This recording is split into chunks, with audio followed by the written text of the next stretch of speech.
Welcome to my channel. மீண்டும் ஒரு வீடியோவில் உங்களை சந்திக்கல மிக்க மகிழ்ச்சி. ஸோ இன்றைக்கி இந்த வீடியோவில் நம்ம என்ன பார்க்க போகிறோம்னா, ஓடிஎம் ஸ்ட்ரைக் கான்செப்ட். ஓடிஎம் ஸ்ட்ரைக்கை எப்படி சூஸ் பண்ணணும், ஸோ அதில் எப்படி நம்ம சரியான ஒரு என்ட்ரி எந்த இடத்துல இருக்குது நம்பர் வழியாக அப்படிங்கிறது தான் இந்த வீடியோவில் நம்ம பார்க்க போகிறோம். வீடியோ எங்கேயும் ஸ்கிப் பண்ணாமல் பாருங்கள். ஸ்டெப் பை ஸ்டெப்பாக நான் வந்து சொல்கிறேன். அதுக்கான ப்ரூஃபையும் உங்களுக்கு காட்டுறேன். ஸோ அதை நீங்கள் பேக் டெஸ்ட் பண்ணிவிட்டு லைவ் மார்க்கெட்டில் அதை அப்சர்வேஷன் பண்ணிவிட்டு ஸோ உங்களுக்கு அது சரி அப்படிங்கிற பட்சத்தில் நீங்கள் ட்ரை பண்ணி பார்க்கலாம். ஸோ என்னோடய சேனலுக்கு நீங்கள் இப்போ தான் ஃபஸ்ட் டைமாக வரீங்கன்னா சப்ஸ்கிரைப் பண்ணிக்கோங்க. கூடிய பெல் ஐக்கானையும் ப்ரெஸ் பண்ணிக்கோங்க. டெலிகிராம் லிங்க் இருக்குது, விருப்பப்படுறவங்க தாராளமாக ஜாயின் பண்ணிக்கோங்க. ஸோ வாங்க நம்ம வீடியோக்குள்ளே போயிடலாம். ஓகே, இப்போ பார்த்தீங்கன்னா இன்றைக்கி டேட்டு 22 சரியா? இந்த 22க்கு வந்து நமக்கான ஓடிஎம் ஸ்ட்ரைக்காக சூஸ் பண்ணது 24,000, 24,100 காலு, 23,950 புட்டு. இந்த 2 ஸ்ட்ரைக் தான். ஸோ அதுக்கு முன்னாடி எப்படி இந்த ஸ்ட்ரைக்கை நம்ம சூஸ் பண்ணணும், இந்த லெவல்லாம் எப்படி எடுக்கணும் அப்படிங்கிறத ஃபஸ்ட்டு ஒரு டெமோவாக நம்ம பார்த்துடலாம். இது முக்கியமான ஸ்டெப்பு. ஸோ இதுக்கு அடுத்து நான் ஒவ்வொரு டேக்கான விஷயங்களை நான் கொடுக்குறேன் சரியா? இப்போ 16ஆம் தேதிக்கு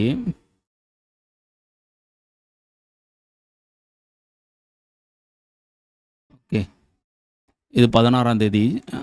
16ஆம் தேதி எனக்கு ஓடிஎம் ஸ்ட்ரைக்காக வந்து 23,950 காலு, 23,800 புட்டு, 2 ஸ்ட்ரைக் கிடச்சிருக்கு. ஸோ இதோட சென்டர் பாயிண்ட் மிட் லைன்னு வச்சுக்கலாம், இல்லை மிட் பாயிண்ட்டுன்னு வச்சுக்கலாம் சரியா? உங்களுக்கு எப்படி வேர்ட்ஸோ.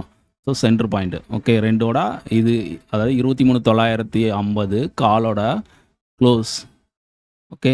அதே மாதிரி 23,800 புட்டோட க்ளோஸு, ரெண்டு பேர்த்தையும் கூட்டி ஆவரேஜ் எடுக்கிறது தான் அந்த மிட்டு.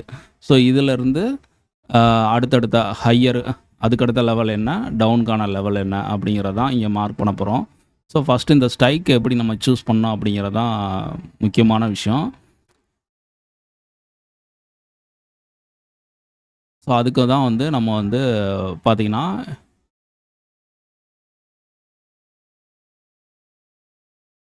இந்த 16ஆம் தேதி இருக்குது பார்த்தீங்களா? இந்த 16ஆம் தேதி எனக்கு ஏடிஎம் ஸ்ட்ரைக்காக கிடச்சது 23,850 சரியா? இந்த 23,850 தான் அந்த 16ஆம் தேதிக்கான மார்க்கெட்டுக்கான எனக்கான ஏடிஎம் ஸ்ட்ரைக்கு ஓகே. இப்போ இந்த ஏடிஎம் ஸ்ட்ரைக்கோட சிஇ காலோட லோன்னு 79 ரூபா போட்டிருக்கான். அதே மாதிரி புட்டோட லோ அப்படிங்கிறது 42 ரூபா. இந்த ரெண்டு தான் நமக்கு தேவை. ஸோ இதை வச்சு நம்ம என்ன பண்ணலாம் அப்படின்னா, இப்போ கால்குலேட்டரில் நான் போட்டுக்காக்கேன். So 23,850 okay.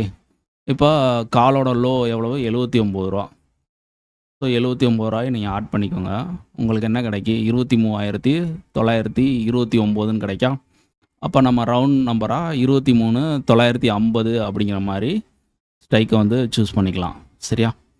23,950 அப்படிங்கிற call option okay. 23,950 call option. அதே மாதிரி 23,850 மைனஸ் புட்டோட லோ என்ன இருக்குது? 42 ரூபா. ஸோ மைனஸ் 42 அப்படிங்கிறப்ப 23,808. இப்போ ரவுண்டாக நம்ம வந்து 23,800 அப்படிங்கிற வச்சுக்கலாம். அப்போ 23,000 இப்போ 23,950 கால் சரியா? கால் ஸ்ட்ரைக்கு 23,800 புட்டு, 2 ஸ்ட்ரைக் நம்ம வந்து சூஸ் பண்ணியாச்சு சரியா? ஸ்ட்ரைக் ப்ரைஸ் வந்து இப்படி தான் சூஸ் பண்ணணும். ஸோ அப்போ நீங்கள் வந்து ஃபஸ்ட்டு அதுக்கு ஏடிஎம் ஸ்ட்ரைக்குங்கிறத என்னன்னு நீங்கள் தெரிஞ்சுருக்கணும். ஸோ ஏடிஎம் ஸ்ட்ரைக்னே என்ன, எப்படி சூஸ் பண்ணுறோம் அப்படிங்கிறது தெரியலைன்னா என்னோடய சேனலில் புதையல் இருக்கும் வரைபடம் அப்படிங்கிறத டைட்டிலில் ஒரு வீடியோ இருக்குது, அதை போய் பாருங்கள். ஸோ அதுதான் வந்து பேஸ். உங்கள் எல்லாத்துக்குமே வந்து நிஃப்டியோட கோருக்கே அதான் பேஸ். நம்மளோட கான்செப்டை நீங்கள் வந்து ஸ்டெப் பை ஸ்டெப்பாக நீங்கள் ஃபாலோ பண்ணணும் அப்படின்னா அந்த ஒரு வீடியோ தான் உங்களுக்கு பேஸாக இருக்கும். ஸோ அதை பார்த்தா தான் இந்த லெவல்லாம் ஏன் எடுக்காங்க, எங்கேருந்து எடுக்காங்க, எதுக்காண்டி எடுக்கிறாங்க, ஸோ அது லைவில் எப்படி ஒர்க் ஆகுது எல்லாமே உங்களுக்கு அடுத்தடுத்த கான்செப்டை நீங்கள் ஓடிஎம், ஐடிஎம், ஏடிஎம் இதெல்லாமே கோர் தான், அதோட கோர் ஓகே. முழுக்க நம்பர்ஸை வச்சு தான் இருக்குமே தவிர எந்த ஒரு இண்டிகேட்டரோ ப்ரைஸ் ஆக்ஷனோ அந்த மாதிரி மெத்தட்ஸ் எதுவுமே கிடையாது என்னோடய கான்செப்டில் ஓகே. இப்போ நமக்கு எப்படி இந்த 23,950, 23,800 ஸ்ட்ரைக்கு நமக்கு கிடைச்சது அப்படிங்கிறத நான் உங்களுக்கு சொல்லிட்டேன். இது ஒரு ஸ்டெப் 1. ஸோ நெக்ஸ்ட்டு அதோட மிட்டு சரியா? மிட்டை எப்படி சொல்லியிருந்தேன்? 23,950 காலோட க்ளோசிங். சரியா? இது வந்து நான் ஸ்க்ரீன்ஷாட் எடுத்து வச்சுருக்கேன். அதாவது மார்க்கெட் ஆரம்பிச்சிருச்சுன்னா க்ளோஸுங்கிறது ப்ரீவியஸ் க்ளோஸாக மாறிடும். ஓகேவா? அப்போ ப்ரீவியஸ் க்ளோஸ் 54 ரூபா, பிஇயோட 23,800 பிஇயோட ப்ரீவியஸ் க்ளோஸு 54 ரூபா. ஓகேவா? அதே மாதிரி 23,950 காலோட ப்ரீவியஸ் க்ளோஸ் எவ்வளோ? 54 ரூபா. 2 பேருமே 54 ரூபா தான். அப்போ 54, 54யும் கூட்டி ஆவரேஜ் பண்ணால் எவ்வளோ வரும்? 54 தான் வரும். 2 பேரையும் கூட்டி ஆவரேஜ் பண்ணால் 54 தான் வரும். அப்போ நமக்கு மிட் பாயிண்ட்டு, அந்த சென்டர் பாயிண்ட் அப்படிங்கிறது 54 ரூபா வந்துருச்சு. ஸோ அந்த 54 ரூபா தான் நான் வந்து சார்ட்டில் மார்க் பண்ணியிருக்கேன். உங்களுக்கு தனியாக அது தெரியணும் அப்படிங்கிறக்காண்டி அதுக்கு ஒரு செப்பரேட்டாக ஒரு கலர் கொடுத்து மார்க் பண்ணியிருக்கேன். இந்த 54 ரூபாலேருந்து 25 பாயிண்ட்டாக நீங்கள் ஆட் பண்ணிக்கோங்க. ஸோ உதாரணத்துக்கு 54 ரூபா ப்ளஸ் 25னா 79 ரூபா. அதே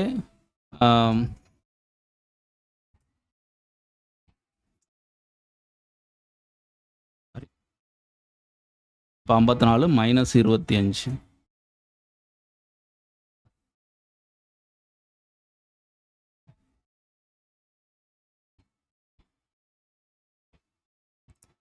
54 மைனஸ் 25னா 29 மைனஸ் 25 அப்படின்னா 4. ஸோ அதை தான் வந்து நான் இங்கே மார்க் பண்ணியிருக்கேன். அதாவது மிட்டில் இருந்து ஹையர் ஹை அப்படிங்கிற மாதிரி நீங்கள் போகும்போது மேலே அடுத்தடுத்த லெவலுங்கும்போது 25 பாயிண்ட்டாக ஆட் பண்ணிக்கோங்க. லோ பண்ணும்போது 25 பாயிண்ட்டாக லோ பண்ணிக்கோங்க. சரியா? அப்போ 54லேருந்து 25 பாயிண்ட் லெஸ் பண்ணால் 29, 29ல் 25 லெஸ் பண்ணால் 4. இதை தான் வந்து 2 பக்கமே மார்க் பண்ணியிருக்கேன். அப்போது என்ட்ரி அப்படிங்கிற மாதிரி உங்களுக்கு ஒரு கேள்வி வரும். எந்த இடத்துல என்ட்ரி எடுக்கிறது? ஸோ மார்க்கெட்டில் ஒரு இங்கே பார்த்தீங்கன்னா ஒரு 32 ரூபாலையோ, ஒரு 33 ரூபாலையோ, 40 ரூபாலையோ, 45 ரூபாலையோ பிரேக் அவுட்டில் அப்படிங்கிற மாதிரி என்ட்ரி எடுக்கிறத விட்டுட்டு கரெக்டான ஒரு நம்பரு, அதாவது நீங்கள் ஏதாவது வேலையில் இருக்கலாம். சரியா? வேலையில் இருக்கலாம். இதுதான் சரியான என்ட்ரியாக இருக்கும் அப்படிங்கிறது கரெக்டாக உங்கள் நம்பரில் உங்களுக்கு தெரியாமல் இருக்கும். ஓகே, நம்பரில் தெரியாமல் இருக்க வாய்ப்பு இருக்குது.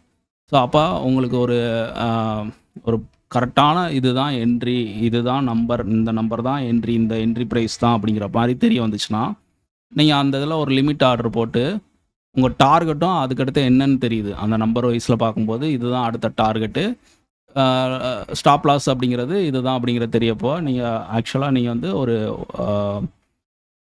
என்ட்ரி போடலாம். அதாவது ஜிடிடி என்ட்ரி போடலாம். சரியா? ஜிடிடி ஆர்டர் வந்து போடலாம். ஸோ 29 ரூபா உங்களோட என்ட்ரி. ஸ்டாப் லாஸ் வந்து இதில் ஒரு 50% நீங்கள் வச்சுக்கோங்க. அதாவது நீங்கள் 1:2 அப்படிங்கிற மாதிரி பண்ணீங்க. அதாவது இதுலேருந்து 1:2 அப்படிங்கிறது இந்த 25 பாயிண்ட்டு. அப்போ இது 25 பாயிண்ட்டுக்கு 12 பாயிண்ட் நீங்கள் ஸ்டாப் லாஸ் வச்சுக்கலாம். இல்லை 1:2 வந்து நீங்கள் இந்த 25 பாயிண்ட் ரிஸ்க் எடுக்கிறீங்கன்னா 50 பாயிண்ட் டார்கெட்டு. சரியா? நீங்கள் இந்த 25 பாயிண்ட் தான் உங்களோட டார்கெட்டாக வைக்கிறீங்கன்னா நீங்கள் 12 பாயிண்ட் ஸ்டாப் லாஸ் வச்சுக்கோங்க. ஓகே, அப்போ 12 point stop loss, 25 point target. அப்படி பார்த்தாலும் 1:2 தான் இது. சரியா? இல்லை நீங்கள் 50 பாயிண்ட் நீங்கள் கவர் பண்ண போகிறீங்க அப்படின்னா அப்போ 25 பாயிண்ட் நீங்கள் ஸ்டாப் லாஸ் வைக்கணும். ஸோ ரிஸ்க்கை வந்து இப்படி தான் நீங்கள் இது பண்ணிக்கணும். ஸோ லாட் சைஸ் வந்து எப்போயுமே அதிகமாக யூஸ் பண்ணாதீங்க. ஓடிஎம் தானே, நம்மகிட்ட இருக்கிற மொத்த கேபிட்டலில் இதில் எவ்வளோ லாட்லலாம் போடலாம் அப்படிங்கிற மாதிரி இருக்காதீங்க. இப்போ இந்த ஓடிஎம் ஸ்ட்ரைக்கான கான்செப்டை நான் ரொம்ப அதிகமாக வந்து பப்ளிக்காக நான் வந்து ரிவ்யூ பண்ணலை. ஏன்னா இப்படி ஒரு விஷயம் இருக்குன்னா அவங்க போயிட்டு உடனே போய் என்ன பண்ணுறாங்க, ஸோ லோ ப்ரைஸு வெறும் 30 ரூபா தானே, இந்த இடத்துல ஒரு இவ்வளோ பெரிய ரிஸ்க் எடுப்போம் வந்துரும்ல அப்படிங்கிற மாதிரி கான்ஃபிடண்ட்டாக போகிறாங்க. ஸோ அந்த பர்டிகுலர் டேயில் அவங்களுக்கு அது நடக்கலை அப்படின்னா அது எவ்வளோ பெரிய ரிஸ்க்கு. எப்போயுமே நீங்கள் ஒரு என்ட்ரி எடுக்கிறதுக்கு முன்னாடி அந்த என்ட்ரி வழியாக அது நமக்கு அகைன்ஸ்டாக போச்சுன்னா எவ்வளோ பெரிய லாஸ் வரும் அதை மட்டுமே நீங்கள் யோசிங்க. அதுக்கடுத்து அதில் கிடைக்கக்கூடிய ப்ராஃபிட்டுங்கிறது மார்க்கெட் 2வது நமக்கு கொடுக்க போகிறது. சரியா? மார்க்கெட்டோட மூமெண்டம் இருக்கலாம், இருக்காமையும் போகலாம். ஸோ எப்போயுமே ப்ராஃபிட்டை மட்டும் எதிர்பார்க்காதீங்க. அது தப்பாக போச்சுன்னா நமக்கு எவ்வளோ பெரிய லாஸ் வரும் அதை மட்டுமே ஃபோக்கஸ் பண்ணுங்கள். அப்போ அந்த லாஸு உங்களுக்கு ஏற்றுக்கூட. இப்போ இது ஒரு லாட் நீங்கள் என்ட்ரி எடுக்கிறீங்கன்னா 29 ரூபா உங்கள் என்ட்ரி. சரியா? 65 குவான்டிட்டி. அப்போ 1785 ரூபா உங்களுக்கான இதுக்கான தேவை அப்படிங்கிற மாதிரி இருக்கும். ஸோ இதில் 25 பாயிண்ட் உங்களுக்கு ப்ராஃபிட் வந்தாலும் 1625 ரூபா அப்படிங்கிற மாதிரி ப்ராஃபிட் இருக்கும். 25 பாயிண்ட் நீங்கள் ஸ்டாப் லாஸ் வச்சாலும் இதுதான் உங்கள் ரிஸ்க்கு. அப்போது இந்த ஒரு ரிஸ்க்கை வந்து உங்களால் ஏற்றுக்க முடியும், இல்லை என்னால் ஒரு 700 800 1000க்குள்ளே தான் என்னால் ரிஸ்க் எடுக்க முடியும் அப்படிங்கிறவங்க வந்து அட் த மணி, ஐடிஎம் இதெல்லாம் போகும்போது ப்ரீமியம் அதிகமாக இருக்கும், மார்க்கெட்டோட மூமெண்டமும் அதிகமாக இருக்கும். அதிலலாம் நம்ம டைட் ஸ்டாப் லாஸ் அப்படிங்கிறது வைக்க முடியாது. ஸோ வச்சா அந்த ஸ்டாப் லாஸ் அடிச்சிரும். ஸோ ஸ்டாப் லாஸ் அடிச்சிட்டா நம்ம திருப்பி விடுவோமா? மாட்டோம். ஸோ ரீஎன்ட்ரி கொடுப்போம். ஆவரேஜ் மெத்தடில் போவோம். ஸோ ஆவரேஜ் மெத்தடில் போகும்போது அது இன்னமும் ரிஸ்க்கு. ஸோ மார்க்கெட் வந்து நம்ம நினச்ச மாதிரியே போகலை அப்படின்னா, லோவர் கட் பண்ணுது, மார்க்கெட் அன்றைக்கி சைடுவேஸாக இருக்குது அப்படின்னா, நீங்கள் ஆவரேஜ் பண்ண அது இன்னும் உங்களை பெரிய அளவில் ரிஸ்கில் தான் கொண்டு போய் விடும். சரியா? அதனால் ஓகே. இப்போது இந்த பர்டிகுலர் டேக்கு நான் உங்களுக்கு வந்து மிட் பாயிண்ட் என்ன, எப்படி எடுக்கணும், எதை பேஸ் பண்ணி எடுக்கணும், ஸோ அப்போ எதுலலாம் நமக்கு கரெக்டான என்ட்ரியாக இருக்குது அப்படிங்கிற மாதிரி நம்ம பேசியிருந்தோம். இன்னொரு விஷயமும் சொல்கிறேன். மிட் பாயிண்ட்லேருந்து மிட் பாயிண்ட்டாக என்ட்ரியாக எடுத்துக்கலாம். மிட் பாயிண்ட்டுக்கு அபோவ் இருக்கிற 25 பாயிண்ட்ஸ் அப்படிங்கிறது என்ட்ரியாக நீங்கள் போக வேண்டாம். சரியா? இப்போ மார்க்கெட் வந்து இங்கேருந்து இங்கே வந்துருச்சு. ஸோ இங்கேருந்து இங்கே போயிடும் அப்படிங்கிற மாதிரி போனால், ஏன்னா இது ஓடிஎம் வந்து ஆக்டிவாக இருக்காது. மார்க்கெட் வந்து எப்போ வந்து ஒரு ஃபாஸ்ட்டாக ஒரு ரேலி இருக்கோ அப்போ மட்டும்தான் ஓடிஎம் ஆக்டிவாக இருக்குமே தவிர, ஸ்டில் அதுக்கடுத்து அப்படியே ரொம்ப டிகே அதிகமாக இருக்கும். பெரிய அளவில் மொமெண்டம் இருக்காது ஓடிஎம்மில். சரியா? அப்போ இது இங்கே வந்து டைம் வேல்யூ மட்டும்தாமே இருக்குமே தவிர, ஸோ ரியல் மணி இங்கே கிடையாது. இதுக்கு மதிப்புங்கிறது சுத்தமாக கிடையாது. அப்போ எக்ஸ்பிரி நெருங்க இன்னமும் வந்து இது ரொம்ப மொமெண்டம் வந்து இல்லாமல் இருக்கும். அப்போ ஓடிஎம்மில் எடுக்கும்போது நீங்கள் வந்து நமக்கு மிட் என்னவோ மிட்லேருந்து கீழே இந்த 25 பாயிண்ட்ஸ் ரேஞ்சு அது நமக்கு நல்ல ஒரு என்ட்ரியாக இருக்கும். இல்லைன்னா அந்த மிட்டே நமக்கு சரியான என்ட்ரியாக இருக்கும். மிட்டுக்கு மேலே இருக்கிற அடுத்த 25 பாயிண்ட்ஸ் அப்படிங்கிறது என்ட்ரிக்கு ப்ராபபிலிட்டி கிடையாது. ஸோ இது ஒரு சப்போர்ட்டு, இது ரெசிஸ்டன்ஸு. சரியா? சரி, இந்த பர்டிகுலர் டேயில் நம்ம பார்த்துருக்கோம். ஸோ அடுத்த நாளுக்கான இதை நான் காட்டுறேன். இப்போ 17ஆம் தேதி. சரியா? 17ஆம் தேதி நமக்கான ஸ்ட்ரைக்கு பார்த்திங்கன்னா 24,150 கால், 23,850 புட்டு. இதோட மிட் வந்து 99 ரூபா.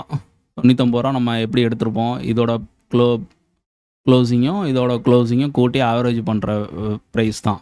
ஓகே, இதை நான் உங்களுக்கு 99 ரூபா வந்திருக்கு. ஸோ அதுக்கான ப்ரூஃபையும் நான் உங்களுக்கு காட்டிடுறேன். ஸோ அன்றைக்கி ஸ்க்ரீன்ஷாட் வந்து நான் எடுக்கலை, இது நான் போயிட்டு ஹிஸ்டாரிக்கல் டேட்டாவில் வந்து எடுத்திருக்கேன். இங்கே பார்த்தீங்கன்னா தெரியும். 17ஆம் தேதிக்கு நம்ம பார்க்குறோன்னா 16ஆம் தேதியோட க்ளோஸு. ஓகே,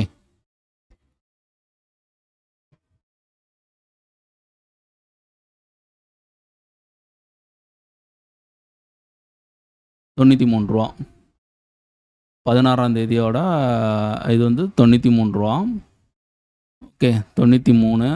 இது வந்து 24,150 காலோடது. இப்போ புட்டு 23,850 புட்டு. 16ஆம் தேதி 106 ரூபா இருக்காங்க. இப்போ 93, 106, 93 + 106 ரெண்டையும் கூட்டி வச்சோம்னா 99.5. நம்ம 99 எடுத்தாச்சு. ஸோ அதுதான் வந்து அங்கே நான் 99 ரூபா அப்படிங்கிற மாதிரி மார்க் பண்ணியிருக்கேன். இப்போ நான் சொல்லியிருந்தேன் மிட்லேருந்து நம்ம என்ட்ரி கிடைக்கலாம், மிட்டுக்கு மேலே இருக்கிற அடுத்த 25 பாயிண்ட்ஸ் நம்ம என்ட்ரியாக இருக்கக்கூடாதுன்னு. ஸோ இங்கே 99 பாருங்கள், இங்கே ஒரு என்ட்ரி கிடச்சிருக்கு, இங்கே என்ட்ரி, இந்த இடம்லாம் என்ட்ரி கிடச்சிருக்கு. இதை 124 போயிட்டான், 124லேருந்து அடுத்த ஒரு 25 பாயிண்ட்ஸ் போவோம் அப்படிங்கிற மாதிரி நீங்கள் எடுத்துருந்தீங்கன்னா உங்கள் ஸ்டாப் லாஸ் 12 பாயிண்ட்டை போட்டாலும் அடிச்சிருக்கோம், 25 பாயிண்ட்டு போட்டாலும் அடிச்சிருக்கோம். ஸோ அப்போ மிட்டு சரியான இடமா இருக்கும். அப்படி இல்லைன்னா அது கீழே இருக்கிற 25 பாயிண்ட்ஸுங்கிறது கரெக்டாக இருக்கும். ஸோ அதுக்கு மேலே நீங்கள் வந்து ட்ரை பண்ணக்கூடாது. இங்கே பார்த்தீங்கன்னா தெரியுதா 74 எப்படி என்ட்ரி எடுத்திருக்குன்னு கரெக்டாக. ஸோ ஓடிஎம்மை பொறுத்த வரைக்கும் மார்க்கெட்டில் மொமெண்டம் இருந்தால் மட்டும்தான் இங்கே ப்ரீமியம் நகரும். ஸோ மார்க்கெட் வந்து ரேஞ்ச் பவுண்டாக இருக்குன்னா ஓடிஎம்மில் பெருசாக நமக்கு கை கொடுக்காது. சரியா? அன்றைக்கான ட்ரெண்ட் என்னவோ, மார்க்கெட் ஓப்பனாவோ பாசிட்டிவாக இருக்குன்னா கால் சைடு நீங்கள் ட்ரை பண்ணுங்கள். இல்லை டவுன் ட்ரெண்டு அப்படிங்கிறப்ப புட் சைடு ட்ரை பண்ணுங்கள். இந்த லெவல்லாம் மார்க் பண்ணி இதை நீங்கள் செக் பண்ணி பார்த்துட்டு இதை லைவில் உங்களால் ப்ரிடிக்ட் பண்ண முடியுதா, இதை அப்சர்வேஷன் பண்ண முடியுதா, உங்களுக்கு சேலஞ்சபிளாக இருக்கான்னு பார்த்துட்டு நீங்கள் இது பண்ணுங்கள். ஓகே, இது 18ஆம் தேதி. 18ஆம் தேதி பார்த்தீங்கன்னா 24,200. சரியா? 24,200 கால், 23,950 புட்டு, அதோட மிட்டு வந்து ரூ. 95. எப்படி வந்திருக்கும்?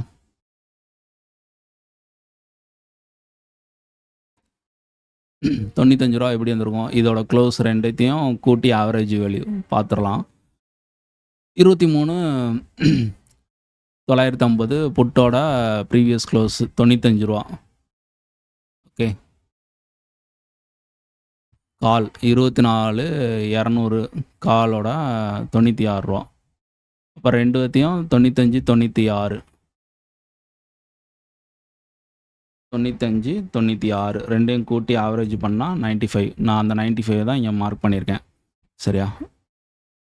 95 வந்து மார்க் பண்ணியிருக்கோம். ஸோ 95லேருந்து ஒவ்வொரு 25 பாயிண்ட்டுக்கும் நான் மார்க் பண்ணியிருக்கேன். ரூ. 120, ரூ. 70, 45.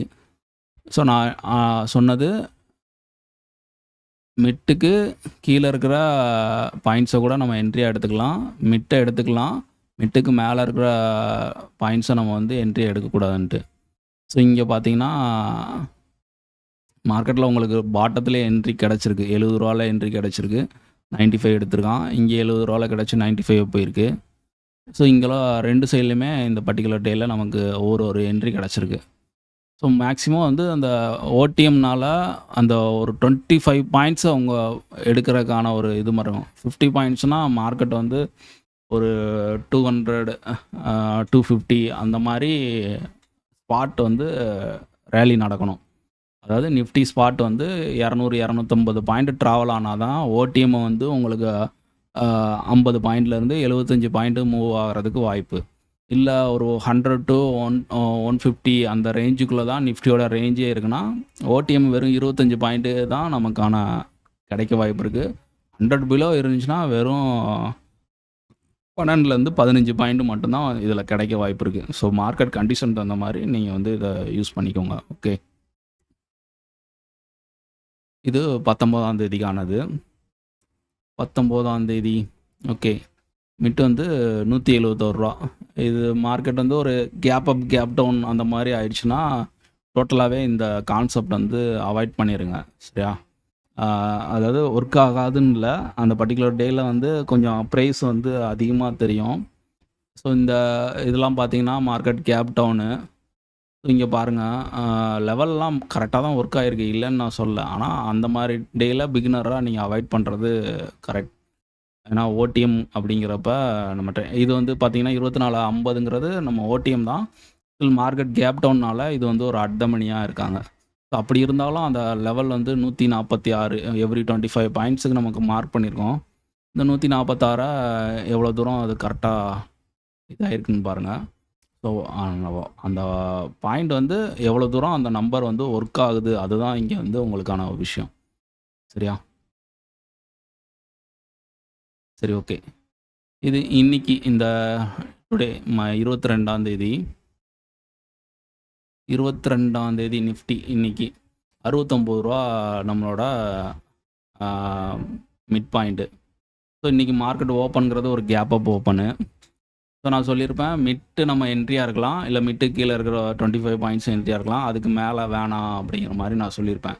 அந்த கேப் அப் கேப் டவுன் மார்க்கெட்டில் இந்த விஷயத்தை அவாய்ட் பண்ணுறது பெஸ்ட்டு அப்படிங்கிற மாதிரி. இன்றைக்கெலாம் இதை அவாய்ட் பண்ணியிருக்கணும். ஸோ 94 ஒரு என்ட்ரி தானே, மார்க்கெட் 119 போயிடும் அப்படிங்கிற மாதிரி நம்ம எடுத்திருந்தோம்னா ஸ்டாப் லாஸ் தான் வாங்கியிருப்போம். மார்க்கெட் இன்றைக்கி ரொம்ப வந்து ரேஞ்ச் பவுண்ட் மார்க்கெட். வெறும் இன்றைக்கி ஒரு 95 பாயிண்ட்டு தான் நிஃப்டியோட மூமெண்டமே. அதாவது ரேஞ்சே 95 பாயிண்ட்டு தான். அதனால் இன்றைக்கெலாம் பக்கா range bound market. So market இன்றைக்கி காலையிலே வந்து ரேஞ்ச் பவுண்டாக தான் இருக்கும் அப்படிங்கிறத சில விஷயங்களில் நம்ம பார்த்துட முடியும். அதெல்லாம் அடுத்தடுத்த வீடியோவில் நம்ம வந்து பார்க்கலாம். ஸோ இந்த வீடியோ உங்களுக்கு வந்து ரொம்ப பிடிச்சிருக்கும்னு நினைக்கிறேன், யூஸ்ஃபுல்லாக இருக்கும்னு நினைக்கிறேன். ஸோ இதை வந்து நான் சொல்கிறேன் அப்படிங்கிறக்காண்டி நீங்கள் வந்து உடனே வந்து அப்படியே போய்ட்டு லைவ் மார்க்கெட்டில் இம்ப்ளிமெண்ட் பண்ண வேண்டாம். ஸோ இதெல்லாம் நீங்கள் வந்து பேக் டெஸ்ட் பண்ணிவிட்டு உங்களுக்கு இது எப்படி பேப்பர் ட்ரேடாக பண்ணுங்கள். ஸோ இதெல்லாம் டேட்டா எடுத்து பாருங்கள், கிராஸ் செக் பண்ணுங்கள். இதெல்லாம் பார்த்துட்டு உங்களுக்கு சரின்னு பட்டால் மட்டும் உங்கள் ரிஸ்க் என்னவோ அதுக்கு தகுந்த மாதிரி ட்ரை பண்ணுங்கள். சரியா? நான் சொன்னேன்காண்டி நீங்கள் வந்து நேக்கடாக எதுவும் ட்ரை பண்ண வேண்டாம். ஸோ இந்த மாதிரி யூஸ்ஃபுல்லான விஷயங்கள் நம்பர் பேஸில் நீங்கள் வந்து ட்ரேடிங் அப்ரோச் பண்ணணும் அப்படின்னா நம்ம சேனலை ரெகுலராக ஃபாலோ பண்ணுங்கள். நிறையா வீடியோஸ் அடுத்தடுத்து நம்ம போடுவோம். ஸோ எப்போயுமே நம்மளை ஃபாலோ பண்ணிகிட்டு இருங்க. Okay, thank you.